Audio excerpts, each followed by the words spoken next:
দর্শক, আজকে দুবাইয়ে এই ঘটনা ঘটেছে। ভারতীয় যুদ্ধ বিমান দুর্ঘটনার কবলে পড়েছে। যিনি পাইলট ছিলেন তিনি মারা গেছেন। ওখানে একটা এয়ার শো চলছিল 4 দিনের। এয়ার শো বলতে বিভিন্ন দেশের যেসব সামরিক ব্যাপারগুলো থাকে, বিশেষ করে সেগুলোর একটা এক্সিবিশন বলা যায়। যেমন কার শো হয় না, ওই টাইপের এটা হয়ে থাকে, রেগুলারলি এটা হয়ে থাকে। তো ভারতেরও যোগদান ছিল। আজকে 4র্থ দিন ছিল। এর আগে বেশ ভালোই পারফর্ম করে থাকে, অতীতেও হয়েছে।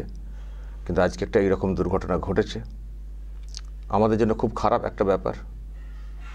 কারো কারো হয়তো আনন্দ হচ্ছে, নিশ্চয়ই বুঝতে পারছেন। তারা খুব লাফাচ্ছে, ভারতের যুদ্ধ বিমান এরকম পড়ে গেল, কি টেকনোলজি, এই তো অবস্থা, মুখ থুবড়ে পড়ল। কিন্তু এই যুদ্ধ বিমান যে কি আঘাত করতে পারে, যারা হাসছে নিশ্চয়ই তারা হাড়ে হাড়ে চেনে। কিন্তু কেন এই ঘটনা ঘটলো? তেজসের এই ঘটনা কেন ঘটলো, আমি দর্শক একটু কথা বলবো এই নিয়ে। আমি ব্রিগেডিয়ার দেবাশিস দাসকে অনলাইনে নিয়েছি, দেখতে পাচ্ছেন। ব্রিগেডিয়ার দাস, দৃশ্য তো খুব খারাপ যেটা দেখতে পাচ্ছি। আমাকে একটু ব্যাখ্যা দিন তো, বিষয়টা কি, কেন ঘটলো, কিভাবে ঘটলো? দেখুন, প্রথম কথা, এটা দুঃখের ব্যাপার। আমাদের দেশের একটি উন্নততর এয়ারক্রাফট আজকে আমরা হারিয়েছি। সেটা আন্তর্জাতিক একটি ফাংশনে সবার সামনে হয়েছে ঘটনাটা, এবং একজন পাইলট তার প্রাণ বলিদানও গেছে। এইবার আপনি যদি দেখেন যে এয়ার শো জিনিসটা কি, এটি এইবার দুবাইতে হচ্ছিল, প্রত্যেক বছর হয়।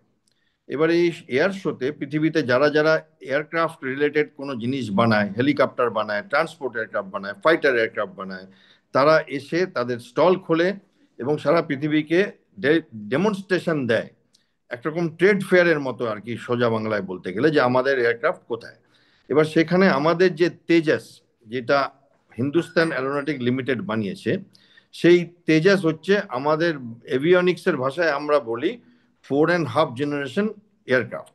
মানে পৃথিবীতে খুব কম দেশ আছে যাদের কাছে এই যুদ্ধজাহাজটি আছে। বানানোর কথা বলছি না, আছে, কিনে এনেছে।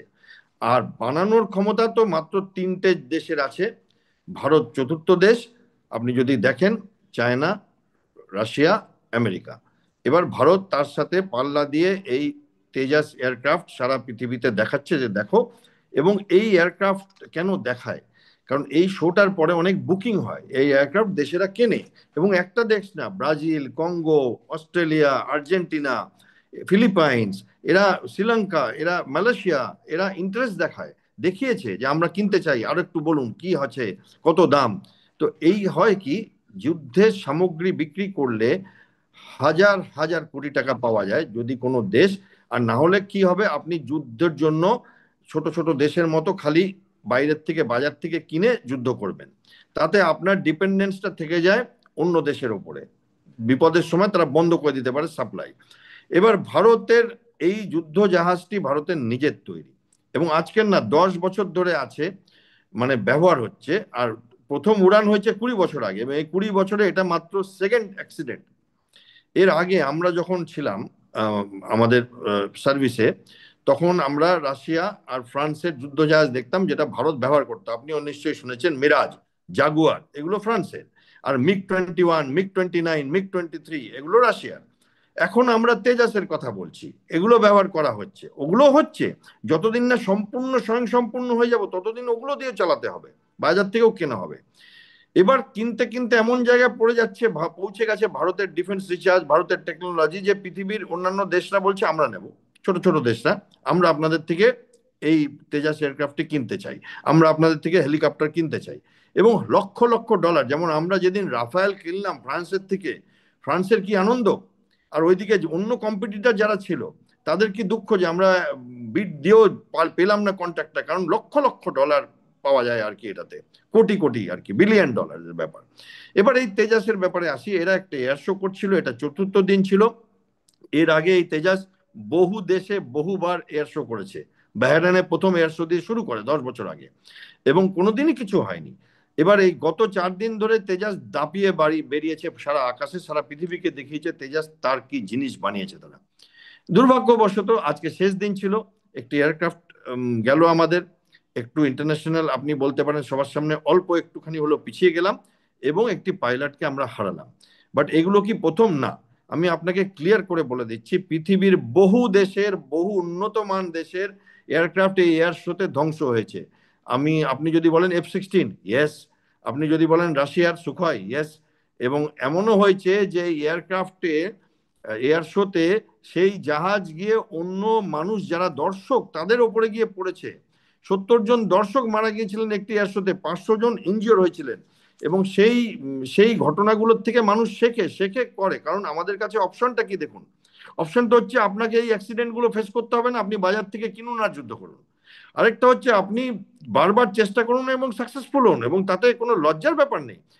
আপনি যদি মনে করে দেখেন, আমরা চাঁদের দক্ষিণ মেরুতে স্যাটেলাইট পাঠাবো বলে চেষ্টা করেছিলাম, উনি ফেল করলেন প্রথমবার, এবং খুব কাঁদলেন যিনি ছিলেন চেয়ারম্যান ইসরোর, এবং আমাদের প্রধানমন্ত্রী ওনাকে সাহস দিলেন। তার 3 বছর পরে আমরা তো করলাম, পৃথিবীতে আর কোনো দেশ তো পারেনি।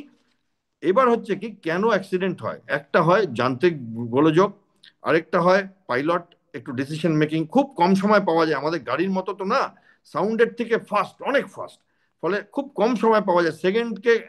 একটা সেকেন্ডকে 10 ভাগ করলে যেই সময়, সেই সময় পাইলট পায় ডিসিশন নিতে।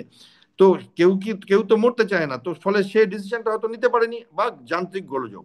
আরেকটা হচ্ছে যে কোনো স্যাবোটাজও হতে পারে, কোনো দুষ্টু দেশ সে চাইছে না ভারতের এই উন্নতি, সে এটা ঘটাতে পারে, সেটা এনকোয়ারি বলবে, এনকোয়ারি অলরেডি শুরু হয়ে গেছে।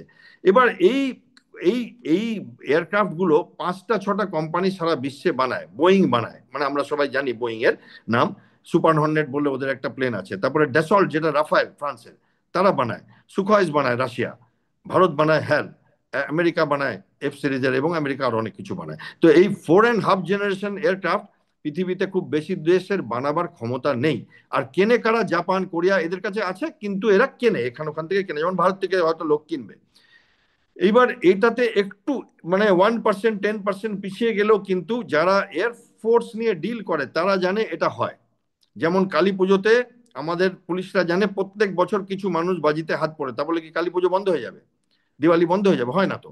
তো সেই রকম আর কি, এটা তো একটা প্রফেশনাল হ্যাজার্ড, এবং এয়ার শোতে হয়। আমি আপনাকে শেয়ার করছি, আমি মানুষটির নাম বলবো না, বাট রিপাবলিক ডে প্যারেডে বেশ কিছু বছর আগে ওই যে শোটা হয় যেখানে অনেক যুদ্ধ জাহাজ আসে, সেখানে আমার অতি কাছের মানুষ একজন আমি হারিয়েছি। তো ফিরে যাচ্ছিল, সব হয়ে গেছে, অনেক দিন প্র্যাকটিস করেছে, আমার বাড়িতে 2-3 দিন ডিনার করেছেন, ফিরে যাওয়ার সময় উনি পড়ে যান ওনার জাহাজ। তো এটা মানে হয়, মানে এটা একটা একটা। একটা বড় দামি গাড়ি দুর্ঘটনা কবলে পড়ে যাওয়া মানে সেই গাড়িটা পুরো মানে মানে ব্র্যান্ড খারাপ, এটা ভেবে নেওয়ার কোনো কারণ নেই।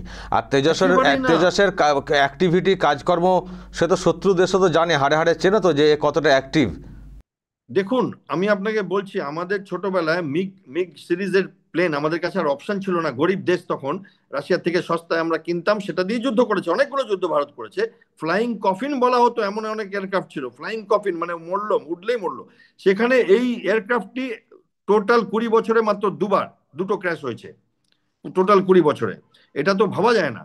দ্বিতীয় কথা হচ্ছে, আপনি যেটা বললেন 100%, যারা এয়ারফোর্স নিয়ে ডিল করে, যারা তাদের কাছে এটা কোনো ব্যাপার না, হ্যাঁ মানুষের কাছে সত্যি ভারত। এবার হচ্ছে, আপনি একটা কথা বললেন যে কিছু মানুষ খুব আনন্দ করছে, হ্যাঁ, দেশের বাইরে দেশের ভেতরে ইন্টারনেটে অনেক রকম উল্লাস হচ্ছে, এবং যারা উল্লাস করছে জানেন, তারা নিজেদের গাড়িটাও বানাতে পারে না, তারা স্কুটার অটো রিক্সা বানাতে পারে না, তারা সাইকেল রিক্সা বানায়, সেই সব দেশ আমি নাম নেব না, তারা পৃথিবীর দরবারে দাঁড়িয়ে থাকে, কিন্তু তারা আমাদের কোনো ক্ষতি হলে খুব উল্লাস করে। খুব আনন্দ পায় তারা। এই এক অদ্ভুত পৈশাচিক আনন্দ তাদের, করুক তারা আনন্দ। তারা আনন্দ পেয়েছিল যখন আমাদের স্যাটেলাইটটা মিস করেছিল প্রথমবার, তারপরে তারা চুপ। ব্রহ্মস যখন দাপিয়ে বেরিয়েছিল আকাশে, তারা শান্তির মতো চুপ রেখেছিল, কবরের নিস্তব্ধতা ছিল। তারপরে আবার এইটাতে একটু আনন্দ করছে, সে করুক। ভারত ক্রিকেট ম্যাচ হারলেও তারা আনন্দ করে, সেটা কোনো ব্যাপার না। বাট একেবারেই মনোবল হারাবার দরকার নেই, কারণ এইটা আমাদের কাজ। এবং ভারত, গর্বের সাথে বলছি, আমি জীবনে কল্পনা করিনি আমার বেঁচে থাকতে আমি দেখবো যে ভারত 4.5 জেনারেশন এয়ারক্রাফটের নিয়ে এয়ার শো করছে। আমরা এই ব্যাপারটা বুঝি, তাই জন্য বলছি, জীবনে কল্পনা করিনি। তো সেইটা দেখছি, এবং আমার মনে হয় যে এর থেকে এই ত্রুটি না স্যাবোটাজ না পাইলট এরার, এটা জেনে সেখান থেকে আরো এগিয়ে যাবে। এবং F-16 এর হয়েছে, রাফায়েলের হয়েছে, সব এয়ারক্রাফটের এরকম অ্যাক্সিডেন্ট হয়, এবং এয়ার শোতে বিশেষ করে হয় আর কি। ঠিকই আপনি যে কথাটা বলেছেন, যারা বোঝেন এইসব বিষয়ে তারা ঠিকই বোঝেন যে এটা একটা পার্ট। আর যারা ওই দেখেন ওই দূর থেকে ওই একটা মানে শো দেখতে পাওয়া যাচ্ছে ভেঙে পড়ছে, এটুকুই তারা বোঝেন পটকাবাজির মতো, তারা হয়তো খারাপ চোখে দেখতে পারেন। এবং আরেকটা কথা খুব ভালো বলেছেন, দেশের অভ্যন্তরেও হয়তো কেউ কেউ খুশি হবেন যারা অ্যাকচুয়ালি ভারতের উন্নতি দেখতে পারেন না, অথচ থাকেন ভারতে। তারাও একটা অংশের মানুষ হয়তো আজকের দিনে খুশি হতে পারেন। কিন্তু আমরা জানি যে ভারতের টেকনোলজি কতটা উন্নত, এবং যারা বোঝেন শত্রু দেশ তারাও বুঝছে যে এই ঘটনা হয়তো ঘটেছে, কিন্তু যে কোনো দিন ওই তেজস দিয়েই হয়তো আমাদেরকে আবারও একটা সবক শেখানো হতে পারে। অসংখ্য ধন্যবাদ সরাসরি থাকার জন্য। আপনি খুব ব্যস্ত আছেন আজকে, পরে আবার কথা হবে। দর্শক শুনলেন ব্রিগেডিয়ার দেবাশিস দাস একটা ব্যাখ্যা দিলেন। এটা সত্য কথা, যে ঘটনা ঘটেছে সেটা দেখে হয়তো কিছু কিছু মানুষ আনন্দ উপভোগ করছেন, যেমন মানে বাইরের দেশের লোকজন, তেমনি হয়তো দেশের অভ্যন্তরেও কেউ কেউ এনজয় করছেন। বাহ, দারুণ হয়েছে, এবার মোদিকে দোষারোপ করব বা নানানভাবে প্রশ্ন তুলব। অ্যাকচুয়ালি তারা দেশের কথা ভাবেন না, যারা দেশের অন্দরে থেকে এইগুলো ভাবছেন, আনন্দ করছেন, এনজয় করছেন। একটা দুর্ঘটনা যে কোনো বিষয়ে ঘটতে পারে, যত বড় যত দামি টেকনোলজি হোক না কেন, দুর্ঘটনা ঘটতে পারে। কোনো দেশ কি নামিয়ে নিয়েছে নাকি? কোনো দেশ কি নামিয়ে নিয়েছে? তবে হ্যাঁ, সাবোতাজের কোনো ব্যাপার হয়েছে কিনা সেটা আমরা মাথার মধ্যে রাখছি। তবে দুর্ঘটনা হলেও কিন্তু হতে পারে, এটা বিরাট কিছুটা। যারা বোঝার এই যুদ্ধ বিমান সংক্রান্ত ব্যাপারে, তারা ঠিক বোঝেন কি হয়েছে, কি হতে পারে, তেজস্বী বা কেমন। যারা বোঝেন না, ওই শুধু উপরে দেখেন আর হিংসা করেন, তাদের হয়তো সাময়িক খানিকটা আনন্দ হতে পারে। কিন্তু তারপর দেখবেন এই তেজস্বী কিভাবে আকাশ জয় করছে এবং সবক শেখাচ্ছে অদূর ভবিষ্যতে। দর্শক বলবেন, যদি আপনাদের এই নিয়ে আরও কিছু বলার থাকে অবশ্যই বলবেন কমেন্ট বক্সে। নজর রাখবেন আরামবাগ টিভিতে।